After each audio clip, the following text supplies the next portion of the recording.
আসসালামু আলাইকুম। আশা করি সকলে ভালো আছেন। আলহামদুলিল্লাহ আমি আপনাদের দয়ে ভালো রয়েছি। আজকে আমি আলোচনা করব যে বাজারের বেশ কিছু সামগ্রিক চিত্র, নতুন নতুন বিএসইসি কর্তৃক কিছু সিদ্ধান্ত এসেছে। পাশাপাশি 6টি ব্যাংক যেগুলো দুর্বল ব্যাংক হিসেবে আখ্যায়িত হয়েছিল বা যেগুলো ব্যাংকগুলোকে তারল্য সংকটের কারণে বাংলাদেশ ব্যাংক সহায়তা দিয়েছিল, তার মধ্যে 6টি ব্যাংক ঘুরে দাঁড়িয়েছে এবং আমনতদারের কাছে তাদের আস্থা ফিরে পেয়ে তার পূর্বের অবস্থানে ফিরে আসার জন্য মোটামুটিভাবে প্রস্তুত হয়েছে এবং ভালো করছে। যে 6টি ব্যাংক আজকে নিউজ এসেছে শেয়ার বাজার নিউজ পত্রিকায়। পাশাপাশি আমি আপনাদের সাথে আলোচনা করব যে এসপি সিরামিক নিয়ে আলোচনা করব কিছুটা, S Alam Cold Roll Steels Limited নিয়ে আলোচনা করব এবং আগামীকাল থেকে আমি 10 দিনের জন্য বা আগামীকাল থেকে ঈদের পূর্ববর্তী সময় পর্যন্ত আমি কিছু সুদৃষ্টি কামনা করছি যে আমরা ঈদটাকে যেন একটু ভালোভাবে উদযাপন করতে পারি, তার জন্য ভালো কিছু করা। কারণ এই দুই কোম্পানিতে যে সমস্ত বিনিয়োগকারী ভাইয়েরা আছেন তারা খুব ফুরফুরে মেজাজে আছেন, সেটা আমি বুঝতে পারছি। আমি আপনাদের জন্য শুভকামনা। আমি অত্যন্ত আনন্দিত যে এবং আমি অনেক বিতর্কের মধ্যে পড়ে যাই, অনেকের অনেক কথা শুনতে হয়, তারপরও আমি কিন্তু আমার জায়গায় আমি দাঁড়িয়ে থাকি। কারণ এসপি সিরামিক নিয়ে যখন আমি কথা বলা শুরু করেছি তখন অনেকেই অনেক ধরনের কথা বলেছেন, কিন্তু দেখুন দিন শেষে আপনারা এখন কিন্তু ভালো একটা প্রফিট টেক করেছেন। কিন্তু এখন যারা নতুন করে ঢুকছেন আমি কিন্তু সেই কথাটা আমি কিন্তু বলছি না, বাট যারা আগে, যেমন আমি আপনাদেরকে আগে কথা বলেছি বেস্ট হোল্ডিংস আজকেও কিন্তু দাম পড়ে গেছে। আমি কিন্তু আজকে আবার আপনাকে রিকমেন্ড করছি যে আজকে কিন্তু কেনার সময়, এখন কিন্তু কেনার সময়। যেমন ফুয়াং সিরামিক এখন কিন্তু কেনার সময়। আপনারা যদি এখন কিনে চুপচাপ বসে থাকেন, একটু সময় নেন, আপনারা ভালো কিছু পাবেন। এখন আমরা এমন একটা অভ্যস্ত হয়ে গেছি, আমরা একটা অভ্যস্তর মধ্যে চলে গেছি যে আজকে কিনবো, কালকে এটা হল্ট হতেই হবে। আজকে কিনবো, 2 দিন পরে এটা বিক্রি করবো। মানে প্ল্যানটা হচ্ছে এরকম, চিন্তা চেতনা আমাদের মাথায় এটা ঢুকে গেছে। এটাই মগজে ঢুকে যাওয়ার কারণেই আমরা কিন্তু বেশি ক্ষতিগ্রস্ত হই। রাগ না করে আমার কথা বলে একটু ঠান্ডা মাথায় বিবেচনা করবেন, চিন্তা করবেন। যখন এসপি সিরামিক দাম 11 টাকা ছিল, 12 টাকা ছিল, 13 টাকা ছিল, 14 টাকা ছিল, 15 টাকা ছিল, 16 টাকা ছিল, 17 টাকা ছিল, 18 টাকা ছিল, তখন কিন্তু আপনাদেরকে বলে আপনি কিনাতে পারি নাই, কিনেন নাই। কিন্তু কিনেছেন কখন? আমি আপনাদের বলছি কখন, যারা এখন কিনবেন, আমি কিন্তু এই কথাগুলো তাদেরকে বলছি। এখন কিনলে যদি আগামীকাল বাজার ভালো যায়, যদি আবার হল্ট হয়, গুড লাক, আমি এটা নিয়ে কোনো মন্তব্য নেই। বাট রিয়েল টাইম, কারণ আমি একজন ক্ষুদ্র বিনিয়োগকারী হিসেবে আমি আমার বিনিয়োগকে আমি রিস্কের মধ্যে নিয়ে যেতে চাই না, কোনো কারণে আমি যেতে চাই না। কারণ টানা যেভাবে দামটা বেড়ে গেছে, প্রায় 11 টাকা থেকে আজকে 22 টাকা হয়ে গেছে, ডবল হয়ে গেছে। যে কোনো কারণে যদি আবার 15 দিন, 3 মাস, 6 মাসের জন্য স্টাক হয়ে যায়, এটা তো বিনিয়োগ বাজার অপরাধ না। এইটা মার্কেটের এবং বিনিয়োগ বাজারের জন্য একটা স্ট্র্যাটেজি পয়েন্ট। ওকে, এটা তো অপরাধ না ভাই। এখন আমি যদি আমার পরিকল্পনার ভুলের কারণে আমি কোথাও স্টাক খেয়ে যাই, আটকে যাই, এই দায়ভার তো বিনিয়োগ বাজার নিতে পারে না, বা এই দায়ভার দিয়ে শুধু মৌখিকভাবে আপনি তৃপ্তি পেতে পারেন, বাট দিন শেষে তো আপনি ক্ষতিগ্রস্ত হচ্ছেন, তাই না? আমি সেই জন্য অনুরোধ করি সবসময় যে আপনার ক্যাপাবিলিটি, আপনার চিন্তা চেতনা সব কিছু আপনার নিয়ন্ত্রণে রাখতে হবে এবং সঠিক সিদ্ধান্ত নিতে হবে এবং সঠিক সময়, এটা মাথায় রাখতে হবে। এখন S Alam Cold Roll Steels যেগুলো অনেকেই ইনভেস্ট করছেন, বিনিয়োগ করছেন, লাভবান হচ্ছেন এবং আগামী কাল থেকে আরও বেশি লাভবান হতে পারেন, আমিও আপনাদের জন্য শুভকামনা করি, ঠিক আছে? কিন্তু এর পারফেক্ট টাইম যেটা ছিল আজ থেকে প্রায় 15-20 দিন আগে, এর একটা পারফেক্ট টাইম ছিল।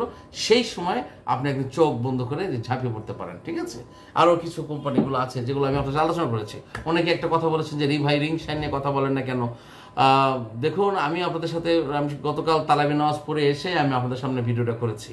তো আপনারা আসলে এমনভাবে কথা বলেন, এটা কষ্ট লাগে। তো যাই হোক, এটা আপনাদের ব্যক্তিগত ব্যাপার, আমি এটা কষ্ট মনে করি না। হ্যাঁ, রিং শাইন নিয়ে কথা বলার কিছু নেই, কারণ এখানে 470টা কোম্পানি আছে, 450+ কোম্পানি রয়েছে। সো প্রতিদিন এক কোম্পানি নিয়ে আলোচনা করার তো বিষয় নয়। এটা নিয়ে আলোচনা করেছি, যারা সেই আলোচনার আমলে নিবে বা ভালো কিছু করবে, সংগ্রহ করে রাখবে, ভালো কিছু তারাই পাবে। যখন প্রাইসের হল্টের দিকে যাবে তখন আপনি আবার দৌড় মারেন না যেন, বা আপনার মতো লোকগুলো যেন দৌড় না মারে, ঠিক আছে? রিয়েল ইনভেস্টর যারা পূর্ব প্রস্তুতি কিনে রাখে, ইনভেস্টর, আর যারা এই বাজারে যেদিন হল্টের চলে বা যেদিন ক্রাইসিস দেখা যায় সেদিন যারা কিনতে যায়, তারা কিন্তু ইনভেস্টর নয়, তারা হচ্ছে ট্রেডার। এই ডিফারেন্সটা যদি আপনি বোঝেন তাহলে বাজারের জন্য আপনি পারফেক্ট। আপনি যদি এই ডিফারেন্সটা না বোঝেন তাহলে আমার কথা আপনি বুঝতে পারবেন না, আমার কথাগুলো আপনার কাছে তিতা মনে হবে। টু বি অনেস্টলি বলছি যে আমি শুধুমাত্র একজন ট্রেডার নয়, আমি চাই এই বাজারে সবাই ইনভেস্টর হবে অ্যান্ড ট্রেডার হবে। ইনভেস্টর আগে হতে হবে। কারণ আমি একটা পরিকল্পনা করব, যেমন ধরুন এই যে বেস্ট হোল্ডিংস এখন কিন্তু একদম লোয়েস্ট প্রাইসে রয়েছে, আজকে কিন্তু 40 পয়সা দাম কমে গেছে। এবং আপনার হলো ফোয়াং সিরামিক আজকে কিন্তু উঠতে যেয়ে আবার পড়ে গেছে, মানে লোয়েস্ট, ভেরি নিয়ার লোয়েস্ট, মানে সর্বনিম্নের খুব কাছাকাছি রয়েছে।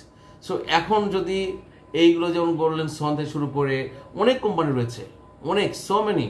ইফাদাটা আজকে আবার ভালো একটা টান দেখলাম, বাট আমি জানি না এটা কতক্ষণ ধরে রাখতে পারে, আমি এটাও জানি না। বাট আবার কিছু কিছু কোম্পানি দেখলাম খুব ভালো, মানে অ্যাডভান্স হয়েছে।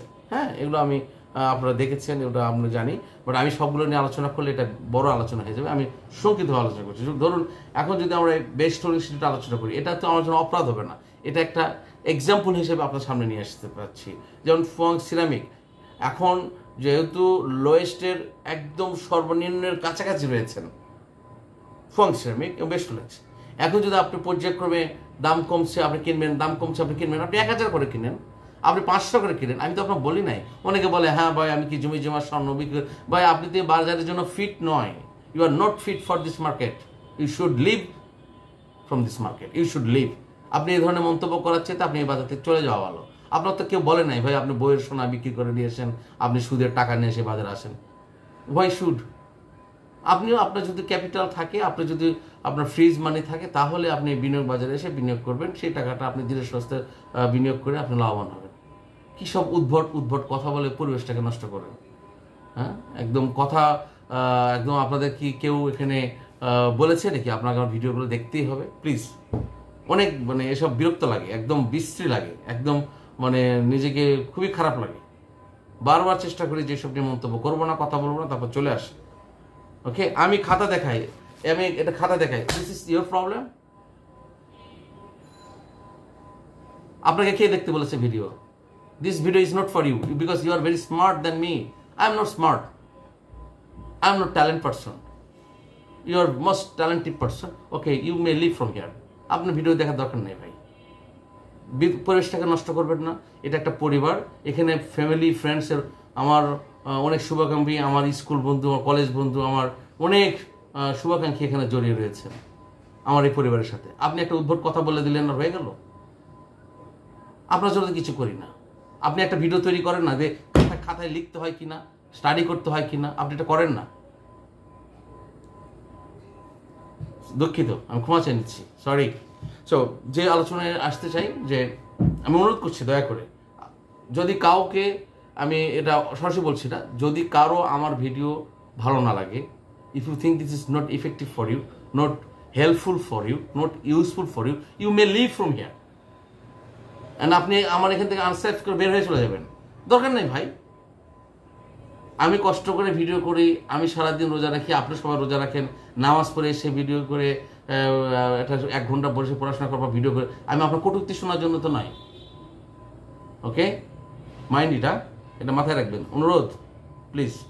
সো সরি অ্যাগেন, আমি মূল আলোচনা চলে আসি। সো আমি চাই যে আপনারা যারা নতুন বিনিয়োগকারী আছেন, যারা ইনভেস্টর আছেন এবং ট্রেডার, আপনাকে একটা ফোকাস লাইন নিতে হবে যে আগামীতে কোন কোম্পানিটা টাইম লাইন আসবে, ফোকাসে আসবে, সেটা আপনার একটা আস্তে আস্তে একটা পরিকল্পনা নিতে হবে। সেগুলো কীভাবে পাবেন, বুঝবেন কীভাবে, সেগুলো আপনার জন্য সেই কোম্পানি কী কী ভলিউমে ট্রেড হচ্ছে, কী ভলিউমে পার ট্রেডে কীভাবে এগিয়ে যাচ্ছে, তার কোম্পানি কোনো ইফেক্টিভ নিউজ আছে কিনা, আপকামিং কোনো নিউজ আছে কিনা, কোনো প্রোডাক্টিভ নিউজ আছে কিনা, এবং এর ফিউচার কি, প্ল্যান কি, গোল কি, ইপিএস কেমন আসতেছে। হ্যাঁ,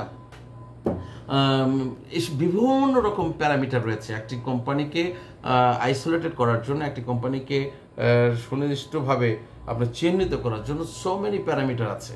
সো এই প্যারামিটারের ভিত্তিতে আপনাকে সিদ্ধান্ত নিতে হবে যে আমি এই কোম্পানিতে মনোনিবেশ করব, বা স্লোলি আপনি একবারে কিনে, আপনি বলছেন যে আজকে কিনবেন, কালকে এটা অল্টারেট হবে, কালকে আপনি লাভবান হবেন, কালকে আপনি 2 টাকা 3 টাকা লাভ পাবেন। I am sorry, I am not saying this one.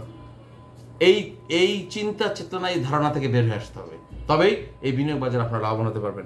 আপনাকে পরিকল্পনা করতে হবে, ধীরে ধীরে নিতে হবে। সো কী বললাম আপনাকে, বেস্ট হোল্ডিংস এবং ফোয়াং সিরামিক দিকে আপনার চোখ রাখেন, দেখেন এর গতিটা কেমন যায়। আজকে যে প্রাইস গেছে কত, আপনার বেস্ট হোল্ডিং গেছে, ক্লোজিং প্রাইস গেছে 17 টাকা 70 পয়সা, আছে 40 পয়সা নেগেটিভ, 12,63,000 শেয়ার হাত বদল হয়েছে। ফোয়াং সিরামিক গেছে, ক্লোজিং প্রাইস গেছে 14 টাকা 50 পয়সা, আজকে 21,78,000 শেয়ার হাত বদল হয়েছে। সো চোখ রাখুন এবং দেখুন এর গতিবিধি কোথায় যায়।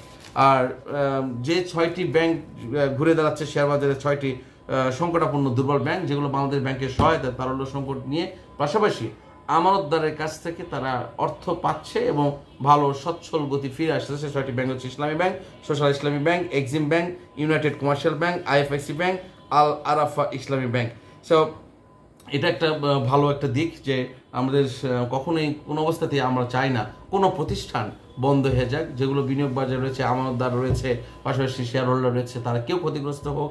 আমি সরকারের সুদৃষ্টি কামনা করছি, মাননীয় অর্থ উপদেষ্টা সুদৃষ্টি কামনা করছি, প্রধান উপদেষ্টা সুদৃষ্টি কামনা করছি। পাশাপাশি বাংলাদেশ ব্যাংকের গভর্নর ইনি খুব বিচক্ষণভাবে এই দায়িত্ব পালন করছেন, আমি আপনার সুদৃষ্টি কামনা করছি। পাশাপাশি আরেকটি নিউজ আমরা পেয়েছি যে আইপিও মূল্যায়ন করবে, স্টক এক্সচেঞ্জে অনুমোদন দেবে বিএসইসি। সো এটা খুব ইম্পর্টেন্ট একটা ফ্যাক্টর। নতুন নতুন কোম্পানি আসার আগে অবশ্যই তার মানদণ্ড দেখতে হবে, তার কোয়ালিটি দেখতে হবে, তার ফান্ডামেন্টাল স্ট্রাকচার দেখতে হবে, তার কী অ্যাসেট নিয়ে আসছে সেগুলো দেখতে হবে, তারপর সেটাকে বিএসইসিতে অনুমোদন দিতে হবে। সো এই বিষয়টা গতিতে যে ভুলগুলো হয়েছে সেই ভুলগুলোতে বের হয়েছে, আমাদেরকে সঠিক পথে এগিয়ে যেতে হবে এই বিশ্বাস করি।